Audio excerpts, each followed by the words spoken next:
I'm Dave Lloyd. And I'm Paige Costelloe. I live in Brookfield. I've been a member of this church since 2005. And I live in West Loop, Chicago. I grew up coming to church here, but I haven't been since I went to college and moved to Chicago. So that's why some of you might not recognize me. Today, Paige and I are leading service, and we'll be leading a conversation later about understanding each other and making this church the most welcoming place we can. Our regular services are led by our minister, Pamela Romancic. Today, our music is led by Jamie Passman. We'd like to thank you for placing your electronic gadgets in worship mode now. We have childcare across the way in the religious education building, downstairs and to the left. You can bring your young ones at any time during the service if the need arises. And right now we light our chalice, the symbol of our church and denomination, with these words: in the light of truth and the warmth of love, we gather to seek, to sustain, and to share.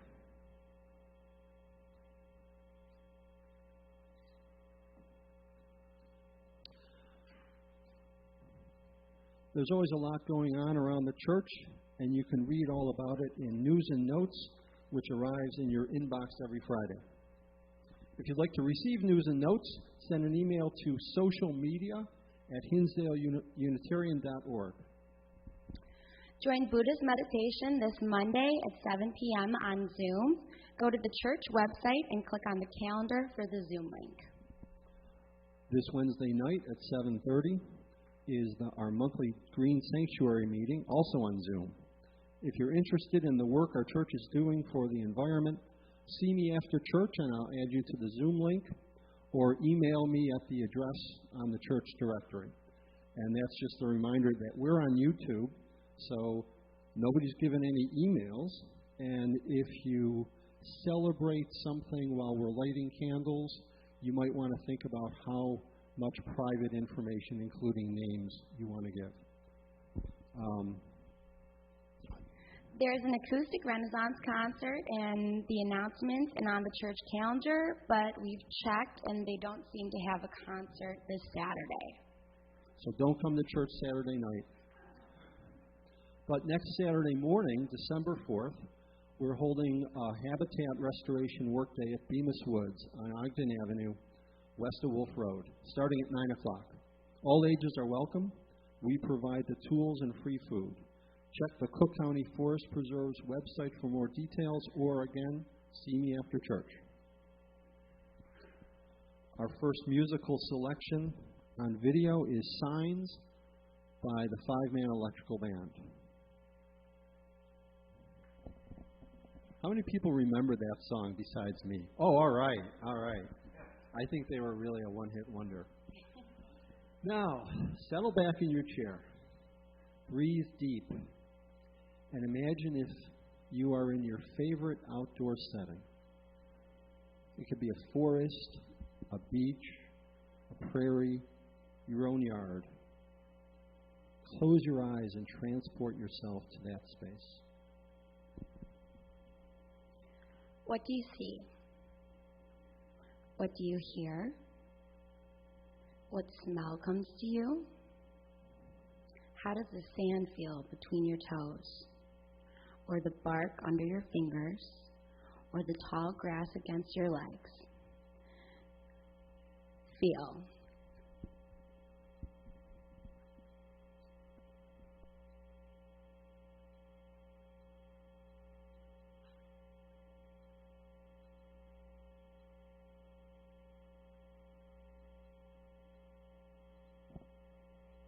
Now come back to this space. And today we have some work to do, thinking and talking about how we relate to each other and how this church relates to the world, how we welcome visitors and guests who come into our space. Now we have some readings.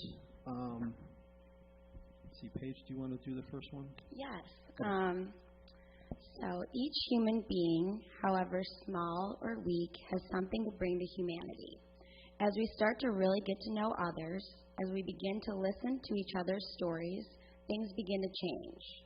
We begin the movement from exclusion to inclusion, from fear to trust, from closedness to openness, from judgment and prejudice to forgiveness and understanding. It is a movement of the heart. And that is a quote by Jean Vanier, who is a philosopher and theologian. Dave, you want to do the next one? Thank you.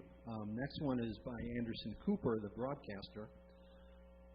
I've also been reminded recently that while as a society we are moving toward greater inclusion and equality for all people, the tide of history only advances when people make themselves fully visible. We got another one from Cindy Sheehan, who is an anti-war activist. Segmented killing and hatred will only stop when we enlarge our personal, national, and international circles of concern to include all 6 billion people on this planet. Not just the white ones, Christian ones, American ones, female ones, or anyone's. Simply put, everyone. And our last reading this morning is from Rowan Williams, who is the Archbishop of Canterbury. Religion has always been a matter of community building, a matter of building precisely those relations of compassion, fellow feeling, and, I dare to use the word, inclusion, which would otherwise be absent from our societies.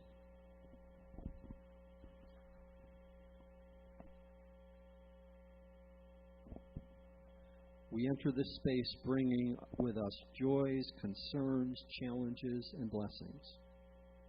If you have something either weighing or dancing on your heart this morning, you're invited to come up and light a candle. If you wish, you can say a name, a word, or a short phrase to share your intention.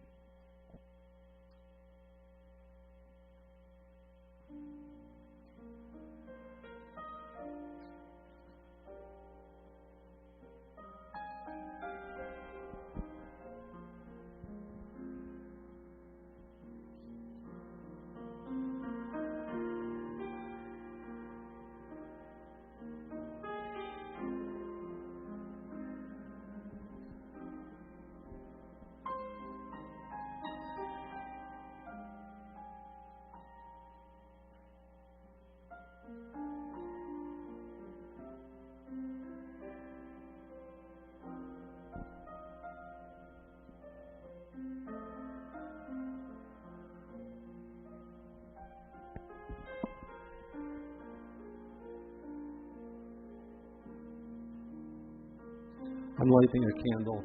If you missed the announcement last week, yesterday I got to visit my new grandson, Alex, with his father and mother. And we light final 3 candles. One for the joys that maybe are too private to share.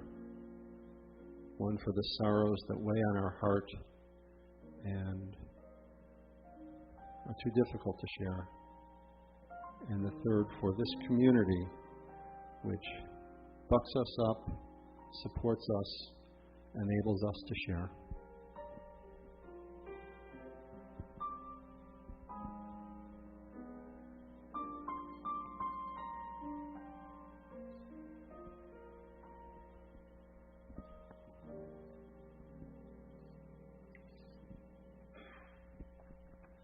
Now is the time that we give our financial support to the church. If you are at home, you can easily make a contribution by visiting the church website, www.hinsdaleunitarian.org, and clicking on the donate button. Here at church, if you have a few dollars that you can spare in addition to your monthly pledge, every dollar is welcome. Let's say our offering words together. This church is made up of all of us. It is what we learn together, the work we do together, the fun we have together. It is what we share with one another, with people around us, and with the world. We now gratefully receive your contribution. Thank you in advance for your generosity.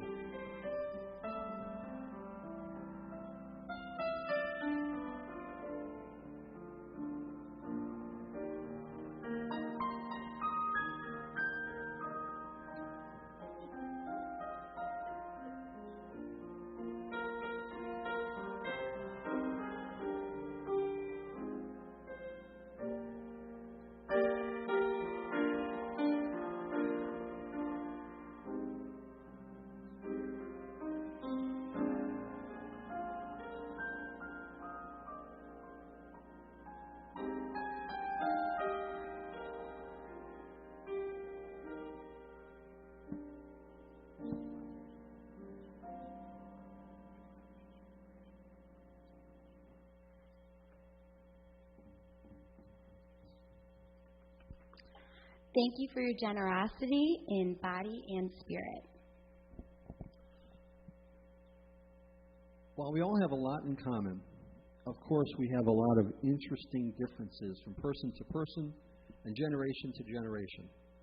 Of course, the media likes to highlight the differences and put people in handy groups like boomers, Gen X, millennials, etc. I'm not so young anymore, but I don't think of myself as a boomer.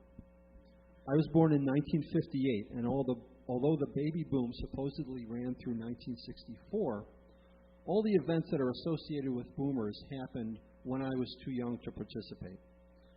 Woodstock happened the year I turned 11. The Chicago Democratic Convention and the election of Richard Nixon happened the year I turned 10. The Vietnam War was over long before I was eligible to serve. And I was part of that lucky group that never even had to register for the draft. So I was born in 1995.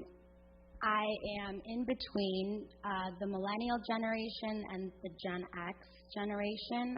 Gen X kind of grew up with technology and iPhones and everything, and those came out while I was in middle school. I read once that what happens the year you turn 10 has an effect on you for life. So think back the year you turn 10, maybe lapping over into the year after, the year before. Were there events that happened that really had an effect on your life? Paige, what happened the year you turned 10? Yeah, so I remember the year I turned 10, not the whole year, but we were talking about this, and a memory did surface for me. So Dave had mentioned that was the year that Bush was running for re-election. And if any of you know my mom, Noreen, she's sitting over there, and if you've had a conversation with her, she loves politics. So I remember when Bush was running for re-election, another thing about my mom and I, were very Irish, we're citizens of Ireland, and she said to me as a kid, if Bush wins again, we're moving to Ireland. So I remember Bush running for re-election because I remember being so scared I was going to be like leaving all my friends and my family. So I was watching like the election results and I'm like, oh my God, I might have to move. So what do you take away from that? That you can't believe your mother? Well, so I've been thinking about it a little bit because you were saying, you know, what you read said that when you're 10, something that happens to you when you're 10 affects you.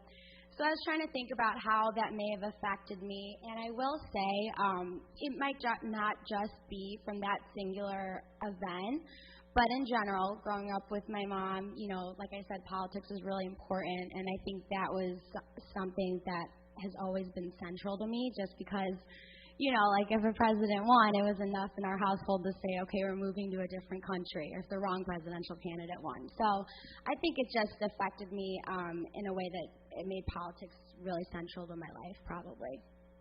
Well, the year I turned 10, as I said, was 1968. So the riots, the assassinations of Martin Luther King and Bobby Kennedy, the confrontations at the Chicago Democratic Convention, all made me think that maybe the ideas that my family, my school, and my community were feeding me had to be re-examined and maybe didn't make much sense. And I think, like you, it exposed me or sensitized me to politics, and I became a much more political person after that. Mm-hmm. Okay, and now I'm faced with whole new challenges to the ideas that I've been telling myself for a long time. Let's see. I wrote myself some notes.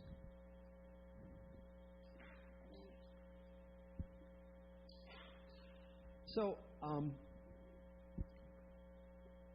when I was growing up, nobody was out as gay. If you were gay, you could lose your job. No one who was gay could ever hope to run for office. And I had all the prejudices that they had taught me, But over the years, my views on life evolved, and I think they've evolved for a lot of people, so that now any gay person can be out. Gay people run for office, can hold any job. There's same-sex marriage. And the challenge now has changed to the whole concept of gender. The phrase is, gender is a social construct, meaning that gender and anatomy don't always match. My view has always been that gender is based on equipment, that you can love someone whatever gender they are, but your gender is born in. Today people talk about gender fluidity. I've learned that there are no strictly defined gender roles, that boys and girls can do whatever they want. I learned that when, for example, when my son was little, we were very careful not to give him just boy toys. He played house. He played with little figures. And, of course, the one day I look over, and he's got his spaceship crashing into the house with the little figures, which suggests maybe gender roles are born in some way.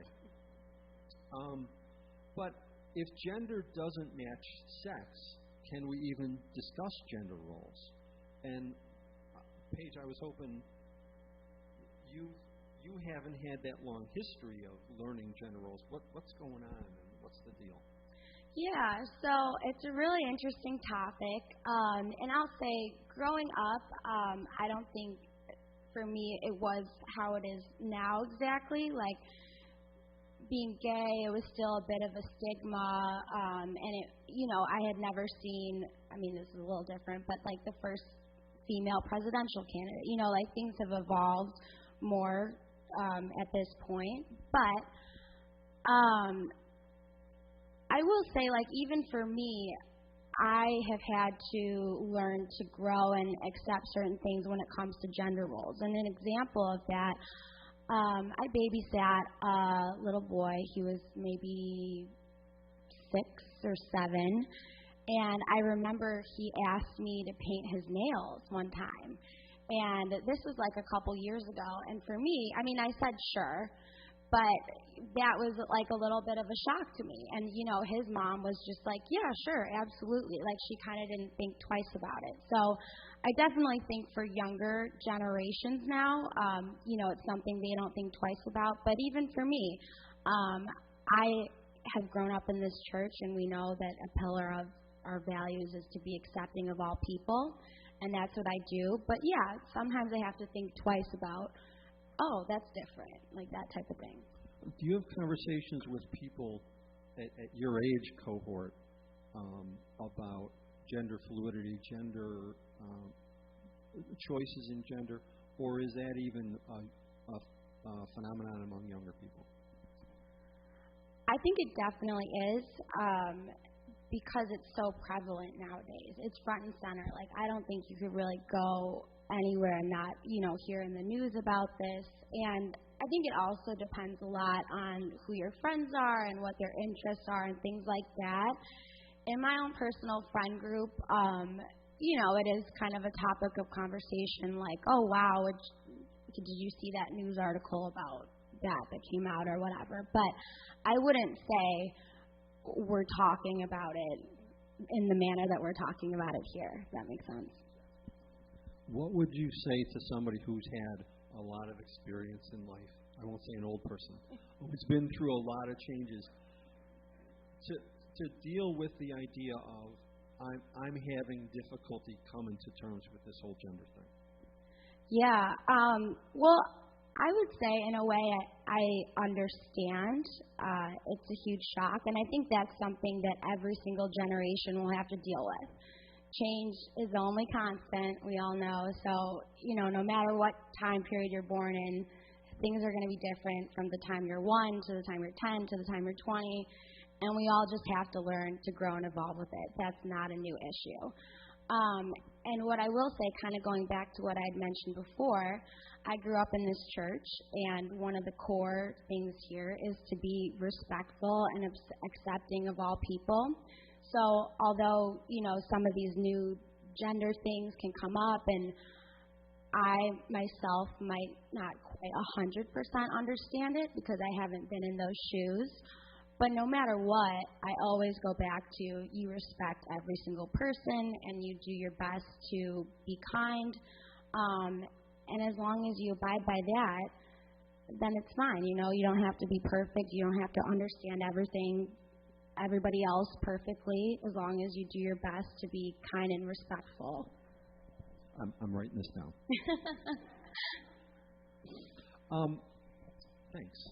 On the subject of race, again, we've been through a lot in my lifetime.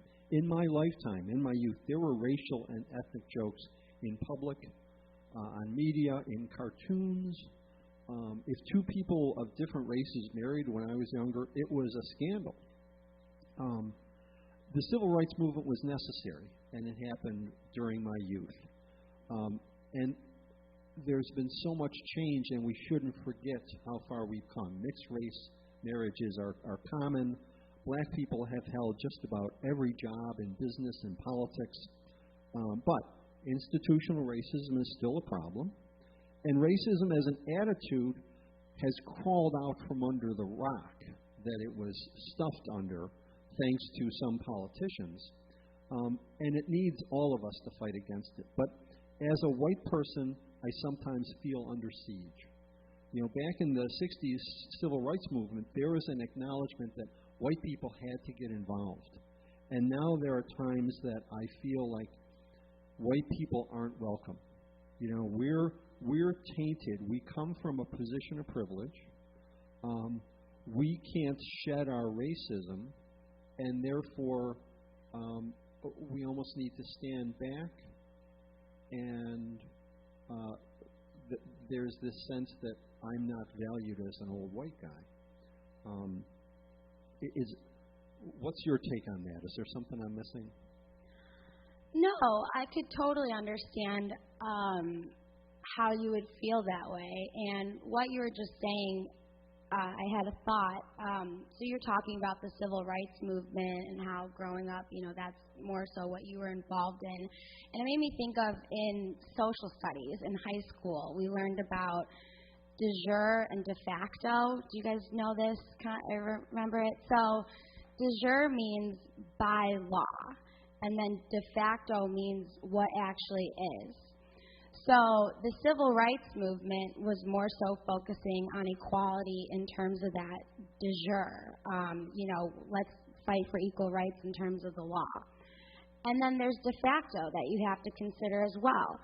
Are people actually equal? Like, if you look at our laws, I mean, women are equal in every way they can be, but if you look at de facto, are they actually? Like, no, like you said, there's still institutional things. So, and I think the younger generation, they grew up where it's de jure we're equal, but de facto we're not. So maybe the frustration comes from that. Like, that generation might be focused more so on the law, and that's not really where the concern is anymore. It's on, is it actually equal? And it's kind of like a different fight in terms of equality. Does that make sense? So yeah, you can march and you can legislate and you can write to legislators and you can get people elected, and that's how you change the law. But it's much harder to change what's inside of you, and that's the struggle. I think so, absolutely, and we see the effects of that 100%. And like you said, people grew up in a different time back then, and you internalize some things. So the laws can be equal, but there can still be residue. And I can imagine that legislators back then would say, well, wait a minute, we've changed this law and this law. Why can't you be satisfied? But demonstrators outside would say, it's not enough. You have to go to the next step. And now I'm thinking of the internal fight. I've done whatever I can, but maybe I'm hearing from activists, but it's not enough. You have to go to the next step. Exactly, yeah. And I think it can be frustrating. And, even for me, I've seen both sides of it. Like, I have friends who say, somebody said to me, everybody is equal in terms of the law. Like, what more do you want? And then you look at it and you look at how many, I mean, this is opening up a little bit more than just gender, but like you look at how many black people are in prison compared to the rest of the population. It's completely unequal. But the law doesn't say that. So, yeah, I don't know. It's interesting. Yeah, totally. And as a subset of that, I've noticed a new phenomenon, sort of as a cultural identity thing. In plays and movies, there's this desire that only certain people can play certain roles. Like, only a gay person can play a gay character. And I'm thinking back to the old days when there were lots of gay actors and actresses, and nobody knew they were, so they were playing heterosexual characters, and nobody even knew. And I just read the actor Javier Bardem is set to play Desi Arnaz in a movie about Desi and Lucy. And there's a lot of pushback because Javier Bardem is from Spain, and Desi Arnaz is Cuban. And I'm thinking, I have a hard time. And my little story here is the very first time I saw Shakespeare's Richard II, there are these two characters, the Earl of Northumberland and his son, and the Earl of Northumberland is this wise old counselor guy, and the son is sort of a hot-headed, he wants revolution right now. Both played by black actors, and the older guy was this James Earl Jones figure, so he's, that's really a good casting. And the younger guy is this sort of radical, he's got a beret on, and I thought while we were watching it, that's kind of a good sign that they're a little different. Maybe they just had the best actors they could hire were black, but maybe they made a point of, let's make these guys a little different. But the Earl of Northumberland is a historical figure. I know he wasn't black. So are you going to say that you can't have black people playing white characters? That don't make no sense. What's your thinking? Yeah, absolutely. So that first example you gave, I don't know it specifically, but it sounds, is it a Spanish actor playing someone who is Cuban? Yeah. So I could see the raise and concern if you're conflating Spanish-speaking people. So, like, you have somebody from Spain and somebody from Cuba. If the fact is that we're like categorizing them as the same because they just both speak Spanish, yeah, that's an issue. But also, in my perspective, acting is acting, and it's a form of art. It's play pretend. So I personally don't see a problem with actors going across race and gender because it's acting. It's an art form, if you ask me. But so it seems like we kind of agree in that sense. Does anyone else have another opinion on that, or like an opposing opinion, or something we're not considering there? I'd love to hear it.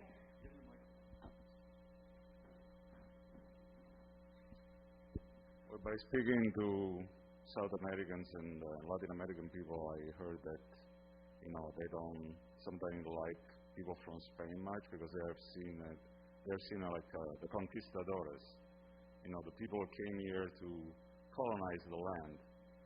Just like, maybe some Americans don't particularly like British people because, for similar reasons. That's just my thought.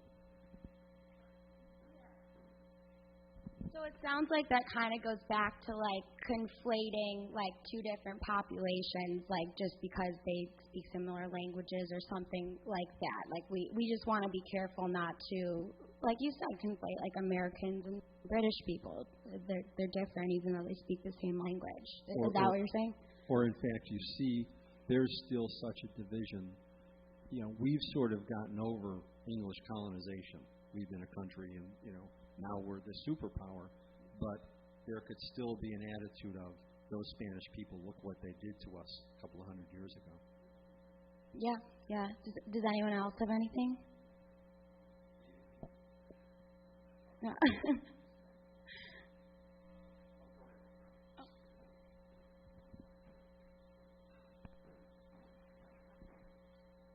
What do you think about white people in blackface?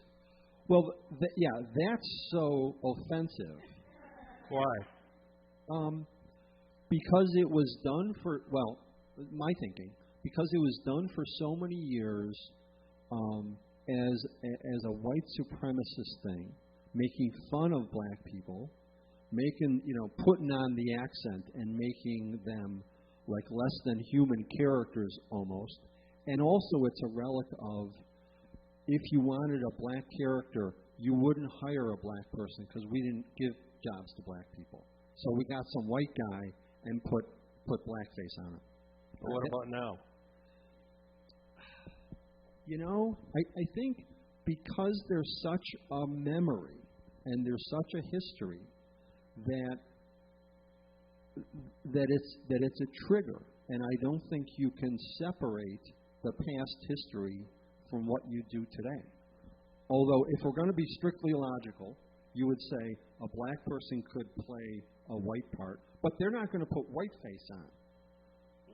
So would you have a white actor playing Othello as long as he doesn't wear blackface? I don't know. Susan.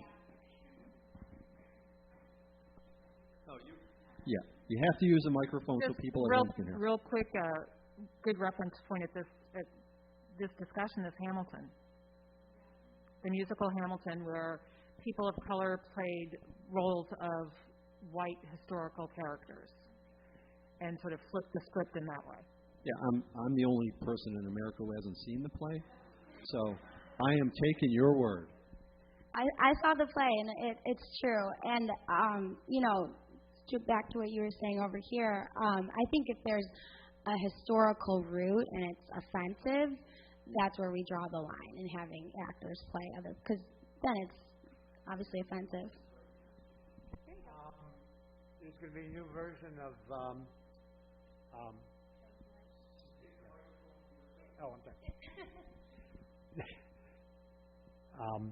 there's going to be a new version of I'm having a senior moment.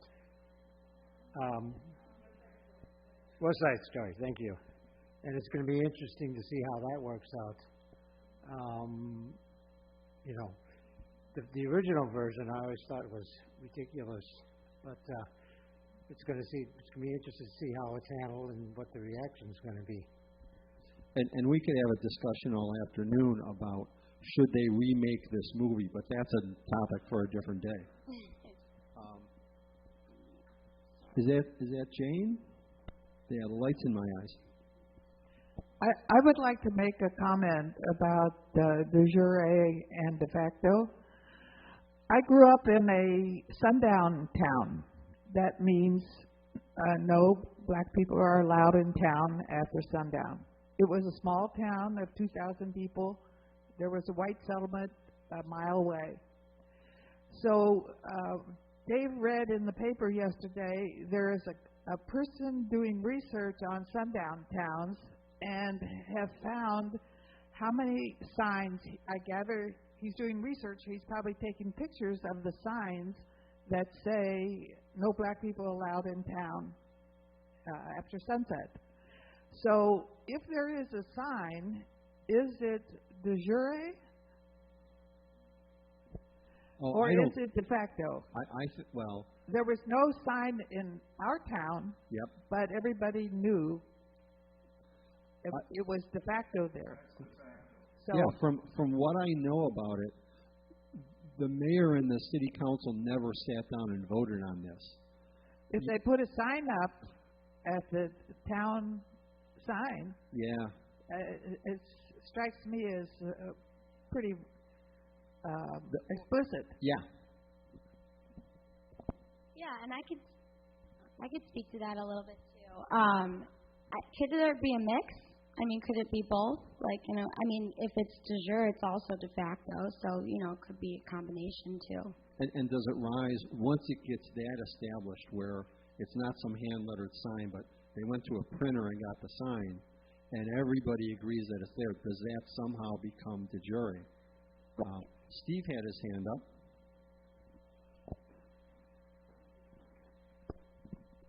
Well, I was just thinking a couple, as you were talking about the acting jobs, it seems to me the criticism I've heard seems to make sense for me is when an advantaged person is taking a role that perhaps a disadvantaged person might otherwise take. For example, if you're a minority or transgender or gay, and it's it seems like a very legitimate critique to try to offer opportunities for people that have historically not been able to get an acting role.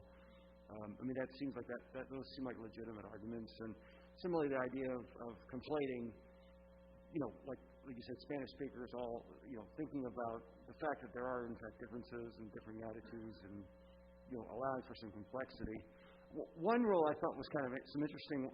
We just saw the Green Book, and I thought that was kind of an interesting story where you have a fantastic black pianist, and then you have an Italian American who's the driver, and they have an initially rather antagonistic relationship, but it evolves as they come to understand each other and form a real bond. I thought it was kind of a humanizing story. Of course, the roles are surprising, but then there also is a coming together, which is kind of affirming.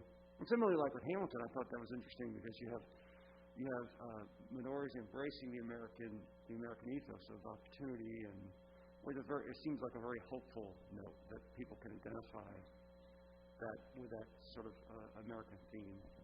We're not at a place where if you're black, you don't get to act. If you're gay, we don't want you in this job. So, I think that's Elliot. You discussed de facto and de jure laws, but you make it an assumption. You're making a judgment that we have laws that are all fair. We have a lot of voter suppression in the United States, and they clearly act against minorities. We have police brutality. In most cities in the United States, there aren't civilian complaint review boards, and they aren't empowered, if they do exist, to take action against brutality against citizens. Should police unions exist?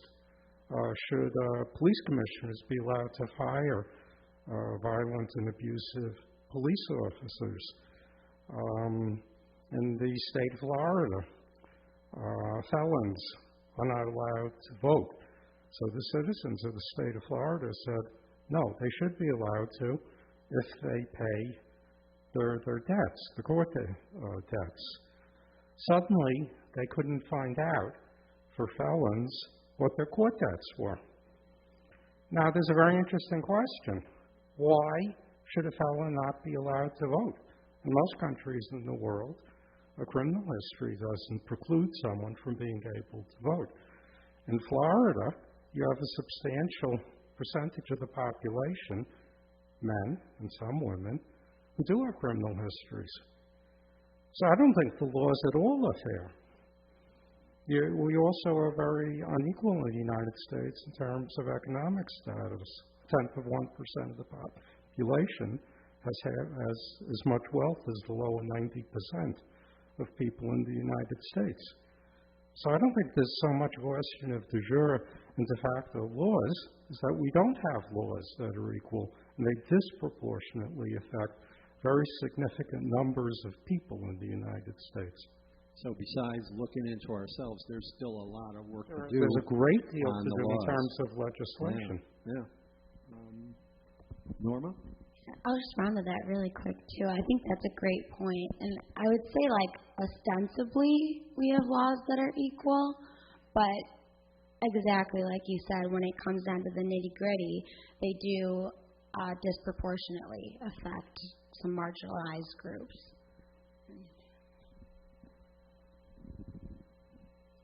We don't have nearly enough time, but I have to at least bring up another point of who is privileged or who is able to write the story. The big controversy last year of American Dirt about a Mexican situation written by a white person, a lot of total controversy. Just recently I heard, I think it's Tom Styron, who wrote something about a racial situation in the early 70s, and now they're saying he had no right to write that. So again, who can write the story. Yeah, absolutely. And my response to that is, if you know the facts and can look them up and do the research, we want the best people writing commentary, whatever they look like. You know, as far as I know, Robert Heinlein never got to Mars, but he wrote all this Mars stuff. So. Okay, I guess that winds down our conversation, and we can probably move on. Mm-hmm. Great discussion. Thank you very much, everyone. This has been fun. This has been great. And our next musical selection is by the Beatles, and it's "We Can Work It Out." Just got to say, great song choice. Love it.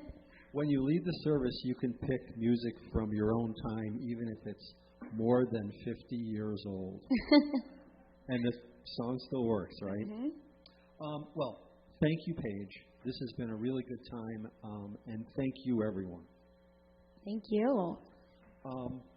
So, whatever we can do to reach out to each other and welcome people to our church is one more step in our way to making this space feel like a place where everybody knows your name and they're always glad you came. So let's extinguish the flame. We extinguish this flame, the warmth of this community, nor the fire of our commitment. These we carry in our hearts and share with all the world. And speaking of a place where everyone knows your name,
When I was 10 years old, there's only one thing in life, the Beatles.